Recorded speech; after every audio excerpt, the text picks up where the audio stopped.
Independence day రోజున తొలిసారిగా ఎర్రకోటపై ప్రధాని సమక్షంలో చరిత్రలోనే మొట్టమొదటిసారిగా వందే మాతరం గేయాన్ని ఆలపించనున్నారు.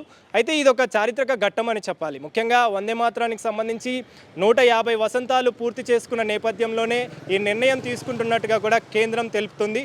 అందులో భాగంగానే ఎర్రకోటపై మొట్టమొదటిసారిగా ఈ వందే మాతరం గేయాన్ని ప్రధాని సమక్షంలో ఆలపించనున్నారని చెప్పాలి. అందులో భాగంగానే ప్రత్యేకంగా అన్ని ఏర్పాట్లు కూడా చేస్తున్నారు.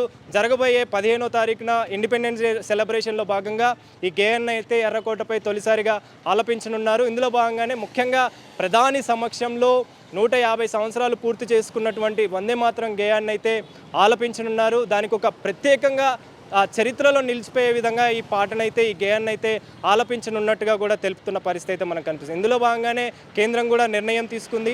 నిర్ణయంలో భాగంగా ఎర్రకోటపై మొట్టమొదటిసారిగా తొలిసారిగా 150 సంవత్సరాలు పూర్తి చేసుకున్నటువంటి వందే మాతరం గేయం అయితే ఆలపించనున్నారు. దానిలో భాగంగానే ప్రధాని సమక్షంలోని ఇదంతా కూడా జరగనుందని చెప్పాలి. అయితే ఈ 150 సంవత్సరాలకు సంబంధించి వందే మాతరం పూర్తి చేసుకున్న నేపథ్యంలో అన్ని చోట్ల కూడా భారతదేశానికి సంబంధించి అన్ని ప్రాంతాల్లో కూడా వందే మాతరానికి సంబంధించి చాలా వరకు కూడా ప్రత్యేక కార్యక్రమాలను కూడా ఏర్పాటు చేయడం జరిగింది. అందులో భాగంగానే ఈసారి ప్రత్యేకంగా ఎర్రకోటలో ఈ పాటని ఆలపించాలని చెప్పేసి గేయాన్ని ఆలపించాలని చెప్పేసి నిర్ణయం తీసుకుంది కేంద్రం. అందులో భాగంగానే ఎర్రకోటపై చరిత్రలో నిలిచిపోయే విధంగా మొట్టమొదటిసారిగా వందే మాతరం గేయాన్ని అయితే ప్రధాని సమక్షంలో ఆలపించనున్నారని చెప్పాలి. ఇదొక ప్రత్యేక ఘట్టం అని చెప్పాలి. అందులో భాగంగానే ఎర్రకోటపై ప్రత్యేకంగా ఏర్పాట్లు అయితే చేయనున్నారు. 15 ఆగస్టున జరిగే ఈ ఇండిపెండెన్స్ డే రోజున ఈ వందే మాతరం గేయాన్ని ఆలపిస్తున్నారు కాబట్టి అందులో భాగంగానే ప్రత్యేకంగా ఏర్పాట్లు అయితే చేశారు.